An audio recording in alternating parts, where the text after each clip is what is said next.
Truth It, 5 o'clock shadow, and it's time to review last night's tax season. It went down last night. People died. But overall, if you paid $10 to get in, after the event was over, you should have walked out giving them $10 more because you know you got more than your money's worth. First match, we had Kuntz versus Jay Clapper. Fam, crowd was clearly on Kuntz's side, and it took Clapper about a round and a half to really get the crowd. But my God, did he get it. He was honestly the most polished battler of the night. Some would say Live Mike was, but it was forces of nature that gave the edge to Clapper due to Live Mike's voice. However, I had Kuntz winning this battle, fam. Kuntz had a dry spot here and there, but I can't think of more than one off of my top of my head where he did have a dry spot. But he had... Did he do that? Did he do that? Don't stop me. Did he do that? Listen.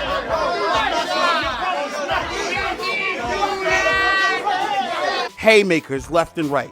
Clapper did have haymakers as well, but Kuntz had more. I gave it to Kuntz 2-1. The bipolar high roller. I'm from Worcester, so I bipolar. MC Motion versus Saint. Saint is a beast straight up, and I love the competition. They walked up in that event like Premier versus everybody. Kind of like last night. I mean, they was like they were like something. I mean, any thoughts at all of me thinking that they weren't going to back their people when they showed up at the venue last night was completely destroyed.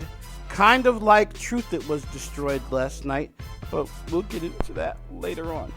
Fam, what Premier did was akin to U.S. planting a flag in Syria and saying, "We gonna run this town tonight, yeah."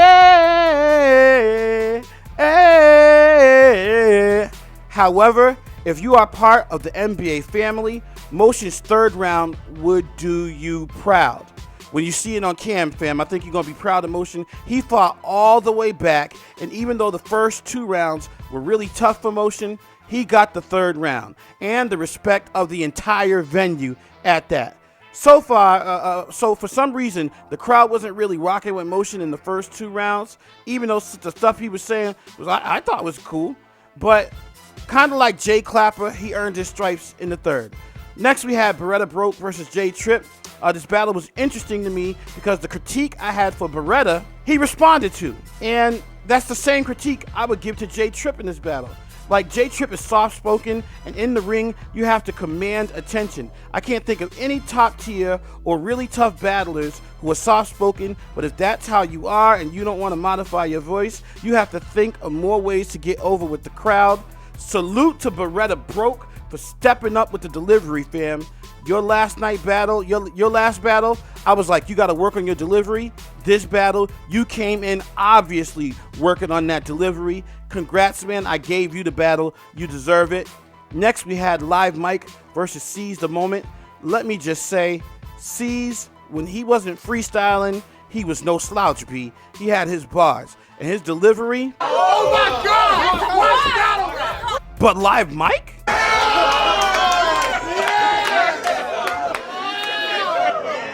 Broken vocal cords and all? Did he do that? Did he do that? Don't stop me. Did he do that?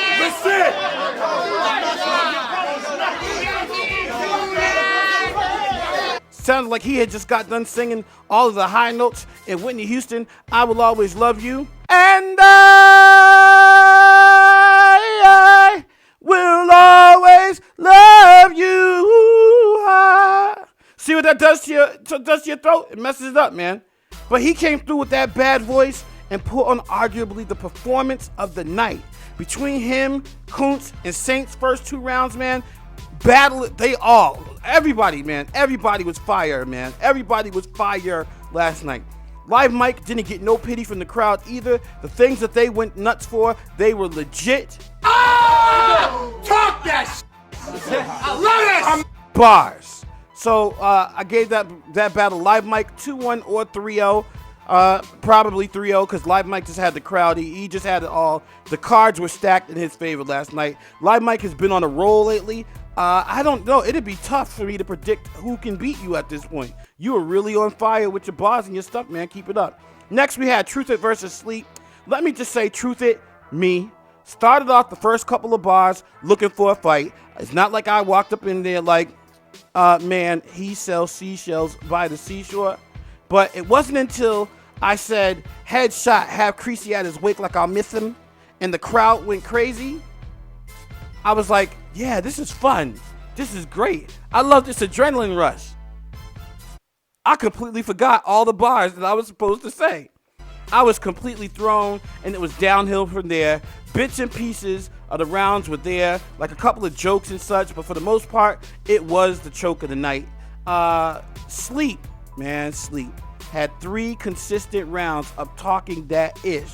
From the first bar in round 1 to round 3, he was commanding the crowd. He was aggressive too. At some points, I thought I was in a sumo match the way our bellies kept touching, and he was trying to push me with his belly. But man, that aggression, controlling the crowds and the bars, gave him that W clearly. Truth It arguably died. Definitely lost either 3-0 or 2-1. I think in the third round, Truth It was talking about his daughter, and that got respect from the crowd.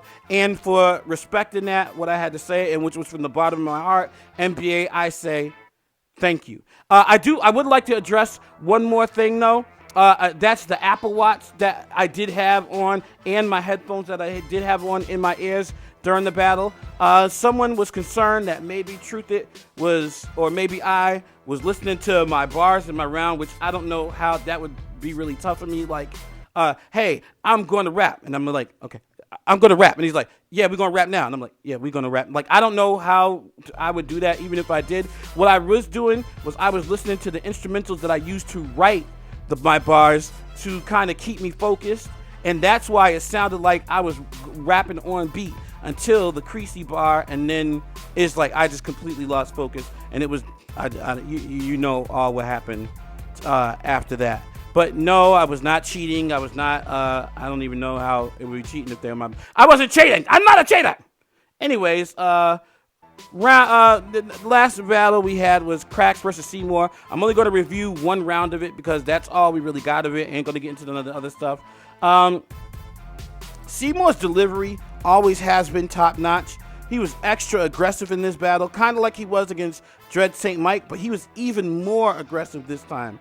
And at one point, it looked like when he was raising his arms to do the 2 gun shooting motion, he had like his arms wrapped around Crack's neck, man, and I was like, wow, this is really interesting. Cracks clearly got round 1 though. He did keep it battle rap, and the opposing crowds, both Crack side and Seymour side, maybe were too heavily involved in the battle, but I think that's the atmosphere that was wanted. As long as it stayed in the ring. Cracks 1-0 in an incomplete battle.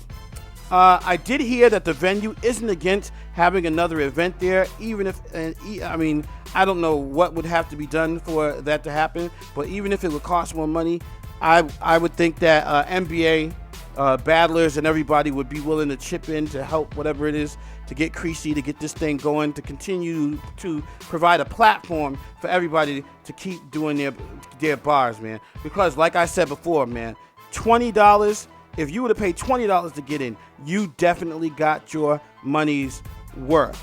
It just got ruined. But Creasy, keep your head up. Hope your brother, who I met for the first time yesterday, and he's really a cool dude, man, sat down and talked to him. I hope he's feeling better today. MBA, man, what a wild ride. What a wild ride. I cannot wait to get back on. This is your boy Truth It, 5 o'clock Shadow.